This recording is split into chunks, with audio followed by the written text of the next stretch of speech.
चला तर मग आज बनवूया आपण सॅटरडे स्पेशल सँडविच.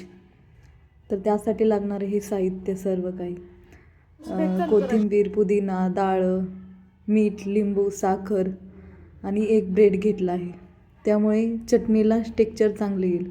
आपण इथे बनवत आहे सँडविचसाठी लागणारी ग्रीन चटणी. ती खायला एकदम टेस्टी होते.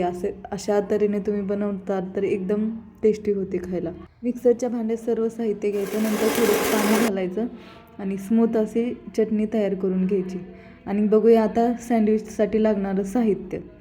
हे सगळं साहित्य सँडविचसाठी लागणार आहे आपले. अगदी घरगुती साहित्यात हे सगळं तयार करून होईल. सगळ्यात आधी ग्रीन चटणी ब्रेडला लावून घ्यायची आहे आपल्याला. नंतर दुसऱ्या साईडचा जो ब्रेड आहे त्याला टोमॅटो केचप लावून घ्यायचं आणि व्यवस्थित स्प्रेड करायचं ते दोन्हीही. नंतर त्याच्यावर थोडं बटर घालायचं. बटरने एकदम भारी टेस्ट येते बटर घातल्यामुळे. तुम्हाला आवडत असेल तर घाला, नाही घातलं तरी काहीच प्रॉब्लेम नाही. ज्याच्या त्याच्या आवडीचा प्रश्न. नंतरनं ही स्लाईस पातळ पातळ केलेल्या असा स्लाईस घालायच्या. नंतर टोमॅटो, कांदा, बीट नक्की घाला, शरीराला खूप छान असतं बीट. आणि नंतरनं ककडी घालायची, बटाट्याच्या कापा घालायच्या. शिमला मिरची असती तर मीही घातली असती, पण माझ्यापाशी ते नाही. तुमच्यापाशी असेल तर नक्की घाला शिमला मिरची. आणि वरून थोडंसं मीठ स्प्रेड करायचं. मी काही तर शूट घेतलं नाही. नंतरनं वरून पण थोडंसं बटर लावून घ्यायचं.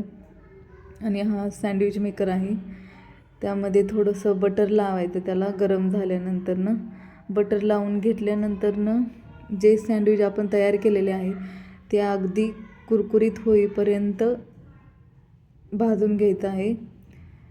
तोपर्यंत इथं मी दुसरं सँडविच तयार करायला घेतलं आहे. आधी बटर लावलं, नंतर ग्रीन चटणी, परत टोमॅटो केचप लावलं आणि सगळं असं हे आहे चीज सँडविच.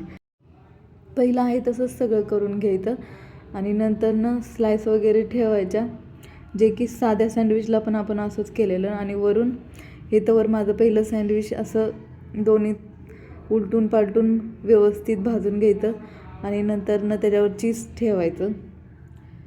हे दुसरं आहे चीज सँडविच. अशा रीतीने हे 2 भाग करून घ्यायचे मधून. हे तयार झालं आपलं सँडविच. अशा रीतीने सँडविच 2-3 तयार करून घेतले आणि नाश्ता करायला घेतला. त्यासोबत चहाही होता.